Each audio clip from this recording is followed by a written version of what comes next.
Hi guys. So കുറേ കാലത്തിന് ശേഷം വീണ്ടും തിരിച്ചു വന്നിരിക്കുകയാണ് എൻ്റെ വല്യച്ഛൻ്റെ ഹൗസ് വാമിൻ്റെ വീഡിയോ ആയിട്ട്. സോ നമുക്ക് പ്രാർത്ഥിച്ചിട്ട് തുടങ്ങാം.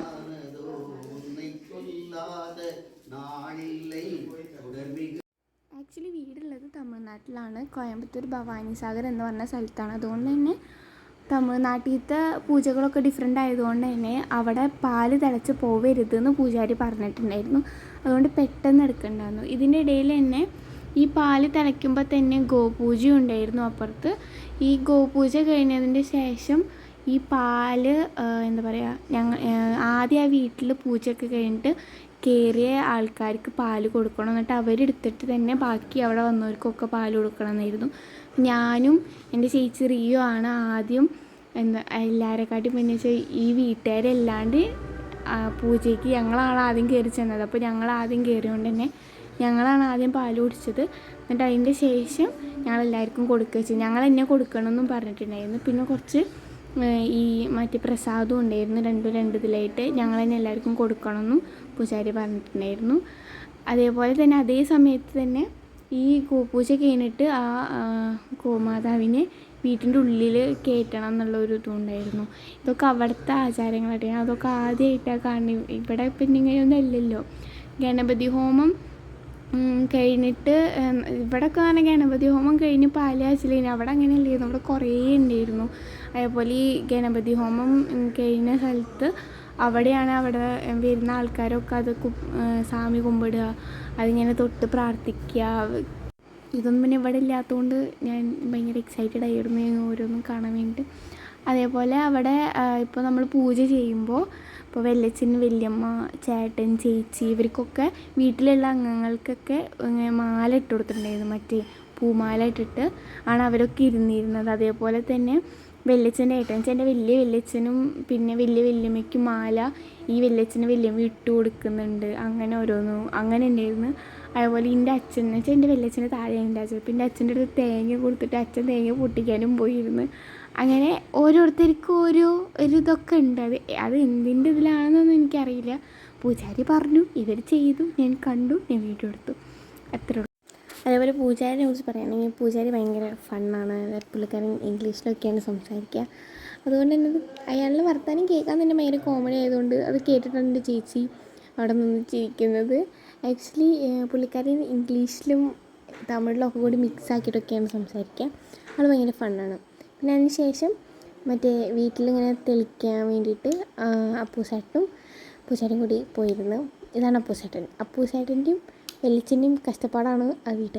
സോ നമ്മളത് അപ്രിഷ്യേറ്റ് ചെയ്യണമല്ലോ, അതാണല്ലോ അതിൻ്റെ ഒരു ഇത്. അപ്പം നമ്മൾ അപ്രിഷ്യേറ്റ് ചെയ്യുന്ന രീതിയിൽ ഞാൻ അപ്രിഷ്യേറ്റ് ചെയ്യുന്നു.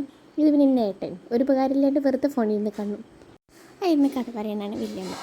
ഈ ഹൗസ് വാമിങ്ങിൻ്റെ ഇതിന് തന്നെ വല്യമ്മ ഭയങ്കര ബിസി ആയിരുന്നു കുറേ കാലത്തിന്. ഇപ്പോഴാണ് പുള്ളിക്കാരൊന്ന് ഫ്രീ ആയിരുന്നിട്ട് എന്നോട് പറയുന്നുണ്ട്. ഇപ്പോൾ ഞാൻ ഫ്രീ ആയി, ഇനി നമുക്ക് ഇങ്ങോട്ടൊക്കെ പോരെന്നൊക്കെ പറയുന്നുണ്ടായിരുന്നു. കാരണം ഞാൻ വല്യമ്മ ബിസി ആണെന്ന് പറഞ്ഞിട്ട് അവിടേക്ക് കുറേ കാലം പോയിരുന്നില്ല. അവിടുത്തെ ഹൗസ് വാമിങ് കഴിഞ്ഞിട്ട് ഞാൻ പോയത്.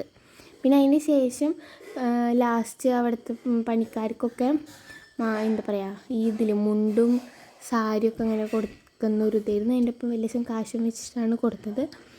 അങ്ങനെ കൊടുക്കുന്നൊരു ഇതും കൂടി അവിടെ അന്ന് തന്നെ അപ്പം തന്നെ ഭക്ഷണം രാവിലത്തെ ടിഫിൻ്റെ ശേഷം അവിടെ അതായിരുന്നു.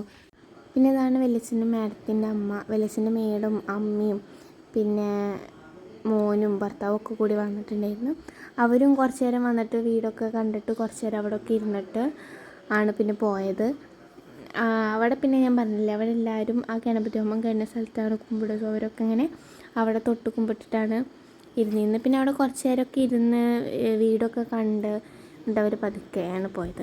പിന്നെ ഫുഡിനെ കുറിച്ച് പറയുകയാണെങ്കിൽ നമ്മൾ പറയണമല്ലോ, നല്ല ഫുഡായിരുന്നു, നിറയെ ഉണ്ടായിരുന്നു. എന്തൊക്കെയോ അല്ല, ഇഡ്ഡലി, ദോശ, പിന്നെ പുലാവ്, അങ്ങനെ കുറേ ഉണ്ടായിരുന്നു. സ്വീറ്റും ഉണ്ടായിരുന്നു. അതിൻ്റെയൊക്കെ തമിഴ്നാട്ട് ഫുഡ് തന്നെയായിരുന്നു മോസ്റ്റ്ലി. ഫുഡിൻ്റെ മാത്രമായിട്ടുള്ള ഞാൻ എടുക്കാൻ മറന്നു. ഇത് പിന്നെ അവിടെ വന്ന് എല്ലാവരും ഉൾക്കൊണ്ടിട്ട് എൻ്റെ അച്ഛൻ എടുത്ത വീഡിയോ ആണ്. അതുകൊണ്ടാണ് എല്ലാവരും അത്ര വൃത്തിക്ക് ഇട്ടിട്ടുള്ളത്. പിന്നെ ഞങ്ങൾ രാത്രി ആയപ്പോൾ ഞങ്ങൾ കസിൻസൊക്കെ കൂടിയിട്ട് വേൽപ്പൂരി പാർസൽ മേടിച്ചു വന്ന് വീട്ടിൻ്റെ മേലെ ആരും അറിയാണ്ട് പോയി കഴിച്ചു. പിന്നെ അതിന് ശേഷം ഇങ്ങനെ അമ്മയ്ക്കും അമ്മമാരൊക്കെ അങ്ങനെ വിളിച്ചു. ഞങ്ങളെ കസിൻസ് എല്ലാവരും ഉണ്ടായിരുന്നു. പക്ഷേ ഒരു ചേട്ടനും വൈഫും കുറച്ച് എന്താ ഈ ഫംഗ്ഷന് 2 ദിവസം മുന്നേയായിട്ടാണ് ജർമ്മനിയിൽ പോയത്. പിന്നെ 2 ആൾക്കാർ അമേരിക്കയിലാണ്, അവർ മാത്രം ഉണ്ടായിരുന്നില്ല. ബാക്കി ഞങ്ങളെല്ലാവരും കൂടി ഉണ്ടായിട്ട് ഞങ്ങളെല്ലാവരും കൂടിയിട്ട് പാനിപ്പൂരിയൊക്കെ കഴിച്ചു. നല്ല രസമുണ്ടായിരുന്നു കേട്ടോ. രാത്രി ഞങ്ങളെല്ലാവരും മേലെ പോയിരുന്നിട്ട് കുറേ പാർസൽ മേടിച്ചിട്ടുണ്ടായിരുന്നു. എത്ര മേടിച്ചിരുന്നിട്ട് അവർക്ക് കൂടി നിന്ന് കഴിച്ച്. എന്നിട്ട് അന്ന് പിറ്റേ ദിവസം മെയ് 29-ാം തീയതി എൻ്റെ 2 ട്വിൻ സിസ്റ്ററിൻ്റെ ബർത്ത്ഡേ ആയിരുന്നു. സോ അവർക്ക് സർപ്രൈസായിട്ട് ബർത്ത്ഡേക്ക് കേക്ക് കട്ട് ചെയ്യാമെന്നൊക്കെ വിചാരിച്ചിട്ട് എൻ്റെ അച്ഛൻ ഒരു സിസ്റ്ററിൻ്റെ അടുത്ത് സർപ്രൈസ് പൊളിച്ച് വെച്ചാൽ അവിടെ പോയി പറഞ്ഞതല്ല, അമ്മായിയുടെ അടുത്ത് പറഞ്ഞതാണ് കേക്ക് മുറിക്കാൻ പോകണമെന്ന് പറഞ്ഞത്. പക്ഷേ ചേച്ചി കേട്ടു. അപ്പോൾ ചേച്ചിക്ക് മനസ്സിലായി ഓ കേക്ക് എന്താന്ന്.